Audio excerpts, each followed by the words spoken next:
thought it would be fun today to go through the biggest mistakes I made as a beginner coloured pencil artist. The things that I wish I could have told myself. I reckon a lot of these are pretty common mistakes that lots of people make. So let's go through the top 5 mistakes and hopefully they can help you. So let's try and work through this chronologically. And whenever I start any drawing with coloured pencils, I always start by making a sketch. I want to map out with a graphite pencil all of the key shapes so that I have a little bit of a template to be working from. Now, I did do this when I was a beginner as well, but I don't think I spent enough time on it. I very much wanted to rush through this step so that I could get on with the coloured pencils. That is not what you want to be doing. You could have the most amazing coloured pencil techniques, but if the proportions are wrong to start with, it's never going to look amazing. And actually what I used to do is try and draw everything out freehand, looking at the main shapes and how they relate to each other, which is a good plan. And I think some people are better at this than others. What I found works much better for me is to use something called the grid method instead. So rather than working freehand, what I do is draw a grid on my drawing paper and on my reference photo, and then I just draw the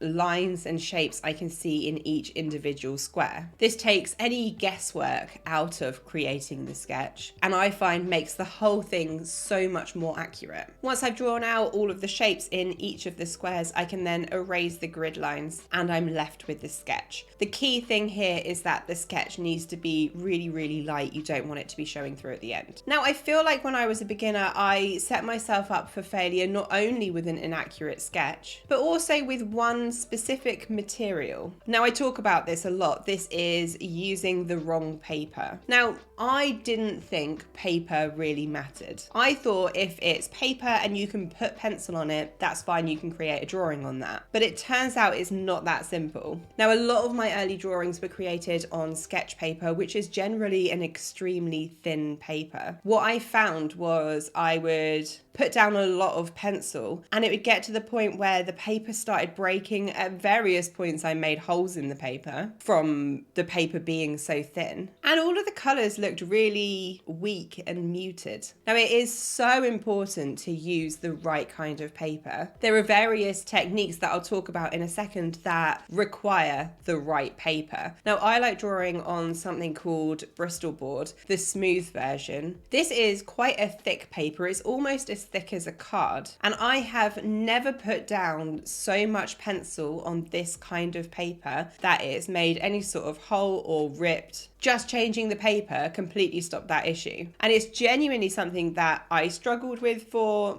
longer than I would like to admit, and was such an easy fix. Now, this actually brings me really nicely into the next mistake, which is pressing too hard too soon with the pencil. So as I mentioned, with the paper I was using, I frequently tore it or created holes. That was definitely in large part due to the paper, but equally due to me just using the pencils wrong. I thought that if I had a patch of my drawing that was clearly a specific blue, I could just press really hard with that blue to block in that area, just pressing full force on the paper. This is absolutely not the best way to approach drawing with coloured pencils. In fact, that was also my main strategy for if I was mixing colours as well, just pressing really hard with both colours and thinking it was going to create a really nice solid colour. Now, what you actually want to do with coloured pencils is something called layering. This is where you gradually build up the pencil on the paper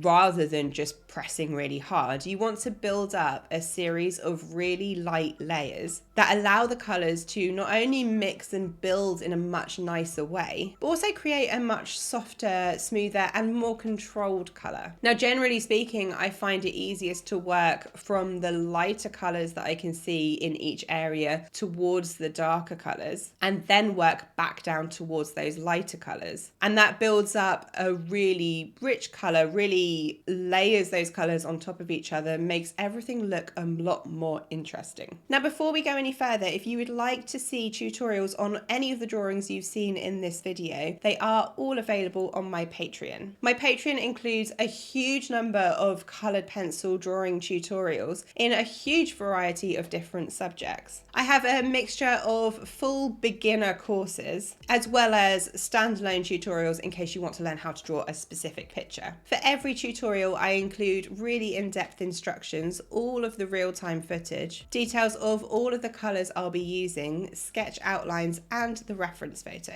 I have a mixture of some quite fast drawings, if you just want to get in a little bit of practice, as well as some much longer, more impressive drawings. Check out the link in the description. Now, next up, let's cover something that I genuinely didn't think was very important. I'm talking now about pencil sharpeners. Now, if you've watched any of my videos before, you'll know that I talk a lot about having a sharp pencil. But to begin with, I didn't think this was very important, and I don't think people generally do think it's very important. I would let my pencils get so very, very blunt while trying to fill in the colour, again, generally pressing too hard. And I found the pencil just didn't go down in a very consistent way. In fact, if you look at this, look at how differently the pencil goes down with a sharp pencil versus a blunt pencil. It makes an absolutely massive difference. I now make sure to keep my pencils really nice and sharp. I really frequently sharpen them. And that not only helps the pencil go down in that more consistent way, but it also gives me so much more control over the pencil. Now, upon discovering this, I did buy a much better pencil sharpener. I have this Icon pencil sharpener. It's got a changeable blade so that when the blade gets blunt, I can replace it without replacing the whole sharpener. It is so easy to sharpen a pencil with this. You don't actually need a pencil sharpener this fancy. Any pencil sharpener that creates a really good point is what you need. Now, the final mistake that I think I got stuck with a lot as a beginner was expecting every drawing to be perfect. I definitely thought that every drawing I created should be magnificent and that there should never be anything that wasn't perfect. In actuality, I think it is much more complicated than that. I strongly believe that no one is born being able to draw. I think it is very much a skill and not a talent. And therefore, as with any skill, you don't expect everything to be perfect. It's all a journey, and as long as a general rule, your last drawing was better than your drawing 5 drawings ago, I think that should be the goal. It's important to not get disheartened if the last drawing wasn't your best. So I hope that this was helpful. It's certainly what I think I needed to hear when I was a beginner. Don't forget, if you want to learn how to draw any of the pictures in this video, it is available on my Patreon. Now, I talked briefly about layering and how to build up the color gradually. This is the #1 main method used in all of my drawings. Now, I do have a video that covers this in a lot more detail where we draw this fun pair. Check that out here. Happy drawing, guys, and I'll see you in the next one.